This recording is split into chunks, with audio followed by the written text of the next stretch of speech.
Special weather news update on Hurricane Alda, Hurricane Alberto, and the heat wave in the United States.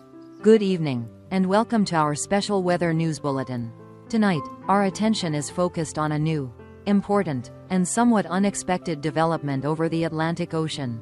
Two tropical cyclones are currently active within just a few hundred miles of each other. Hurricane Alberto, now an extremely powerful Category 4 storm tracking northwest just south of Bermuda, and Tropical Storm Alda, which is spinning near the Bahamas, very close to the U.S. East Coast. In this bulletin, we will take a closer look at the sudden shift in Alda's forecast track, its potential impacts on the southeastern United States, especially Florida and the Atlantic seaboard states, and also cover an intense heat wave that is about to grip large portions of the U.S. as September ends and October begins. All the key information is coming up right now. First, let's get a full view of the Atlantic at this moment. To the east, Hurricane Alberto is showing overwhelming strength. This is a major hurricane with a well-defined circular eye, a symmetric and mature convective structure, and sustained winds exceeding 130 miles per hour, over 210 kilometers per hour, making it a high-end Category 4 storm, very close to super hurricane status on the Saffir-Simpson scale. Located just south of Bermuda, Alberto is already kicking up large waves and producing scattered rain showers over the islands.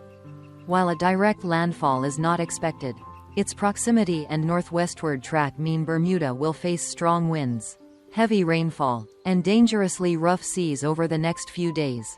Meanwhile, Tropical Storm Alda is raising more concerns for the United States, especially residents of Florida and the southeast coast. Alda is currently over the Bahamas, classified as a mid-grade tropical storm but showing signs of better organization. While its eye has not yet formed, the convective bands are spinning more consistently, winds are strengthening, and central pressure is gradually falling. Meteorologists expect Alda to intensify into a Category 1 hurricane within the next 24 hours, making it the next officially named hurricane of this Atlantic season. What's remarkable is the dramatic change in Alda's forecast track over the last 48 hours. Earlier this week, many models suggested Alda could move directly toward the U.S. southeast, possibly making landfall and bringing widespread heavy rain and strong winds. Now, however, the outlook is completely different. The reason lies in a meteorological phenomenon called the Fujiwara effect, when two nearby storms interact and influence each other's paths. In this case, the much stronger Alberto is dominating the environment, acting like a giant, pulling atmospheric flow and nudging Alda eastward, away from the U.S. coastline. This shift means that instead of a catastrophic landfall scenario, the U.S. will likely only experience indirect and relatively minor effects from Alda.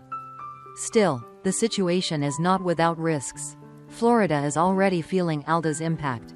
From tonight into tomorrow, the state's eastern shoreline will see waves between 10 and 15 feet, 3 to 5 meters, creating very dangerous conditions for swimming and boating.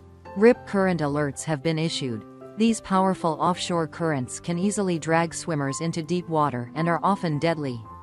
Authorities are urging residents and visitors to exercise extreme caution, follow beach warning flags, and absolutely stay out of restricted waters. Some outer rain bands from Alda may also reach Florida overnight and into tomorrow morning, with rainfall totals of about 1 to 3 inches, 25–75 millimeters, mainly along the coast. While not extreme, the combination of heavy rain, high surf, and king tides could still trigger localized flooding in coastal urban areas. Farther north, states like Georgia and the Carolinas may also see a few scattered showers, but most areas will receive less than 1 inch of rain, meaning widespread flooding is unlikely. Bermuda, on the other hand, may experience more direct impacts from Alda later this week. Forecasts show that by Wednesday or Thursday, Alda, by then a Category 1 hurricane, could pass very close to or even sweep across the islands. Residents of Bermuda should prepare for strong winds, heavy rainfall, and high seas. This scenario is being closely monitored by the U.S. National Hurricane Center, NHC. It's worth noting that Alda has been developing more slowly than originally expected. This slower pace, instead of quickly intensifying, allowed Alberto to capture its path through the Fujiwara effect, steering it away from the U.S. If Alda had been faster, it might have approached the East Coast before Alberto's influence came into play. This highlights just how complex and unpredictable hurricane forecasting can be. As a result, the United States will likely escape the worst impacts. The Southeast will mainly face high surf, rip currents, and scattered showers, while the threat of widespread flooding or damaging hurricane-force winds has been nearly eliminated. This dramatic shift in just 48 hours underscores the inherent uncertainty of tropical cyclone forecasts. While the East Coast breathes a sigh of relief, another major concern is brewing. A dangerous heat wave is about to hit large parts of the U.S. Models agree that beginning Thursday, a strong high-pressure ridge will build over the central and midwestern states, triggering unusually hot weather for late September. Temperatures will soar 10 to 20 degrees Fahrenheit above normal. States like Iowa, Missouri, Kansas, Nebraska, Illinois, and the Ohio Valley may experience daytime highs of 90 to 100 degrees Fahrenheit, 32 to 38 degrees Celsius, with some locations pushing close to 102 degrees Fahrenheit, 39 degrees Celsius. For late September, when conditions typically cool toward autumn, this is highly unusual. This heat wave is expected to last through the weekend and possibly into the first week of October. Meanwhile, in the Northeast, cooler Canadian air will bring daytime highs of just 50 to 70 degrees Fahrenheit, 10 to 20 degrees Celsius. A stark contrast to the scorching Central Plains. Along the West Coast, persistent Pacific troughs will keep temperatures below average. In short, the U.S. will see a sharp weather divide. Extreme late-season heat in the central and southern states, autumn-like chill in the Northeast, and cool, unsettled conditions out west. Another concern is the combination of this unusual heat with low-pressure systems sweeping east from the Rockies. By Saturday night into Sunday, severe thunderstorms may erupt across the Great Plains and Midwest, with risks of damaging winds, large hail, and isolated tornadoes. This could mark the start of the U.S.'s so-called second severe weather season, which often occurs in October when warm southern air collides with cooler northern air. Looking ahead to early October, medium-range models suggest the U.S. will remain in a very active weather pattern.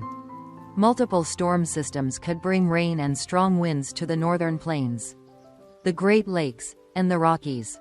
Some higher elevations in the Rockies and upper Midwest may even see their first snowfalls of the season, a clear sign that winter is approaching. To summarize, over the next 7 to 10 days the U.S. weather story will revolve around three main points. Alda will strengthen into a Category 1 hurricane but is unlikely to strike the U.S., instead veering out to sea while possibly hitting Bermuda. Alberto will remain the dominant storm in the Atlantic but will gradually weaken and dissipate over the northern Atlantic. A dangerous late-season heatwave will scorch the central and Midwest states, with increased risks of severe weather in the Great Plains and Mississippi Valley. Dear viewers, although Alda no longer poses a direct landfall threat to the U.S., hazards such as high surf, rip currents, and coastal flooding still demand caution. Residents along Florida's east coast and up through the Carolinas must remain alert. Meanwhile, the upcoming heatwave in the central and Midwest will challenge public health, agriculture, and power systems. Officials are urging people to stay hydrated, limit outdoor activity during peak heat hours, and look after vulnerable groups like children and the elderly. That concludes tonight's special weather bulletin. We will continue to closely track both Alda and Alberto, as well as the developing U.S. heat wave, and bring you the latest updates in our upcoming reports. Be sure to follow our channel and turn on notifications so you don't miss any important alerts. Thank you for watching, and we wish you health, safety, and a peaceful evening.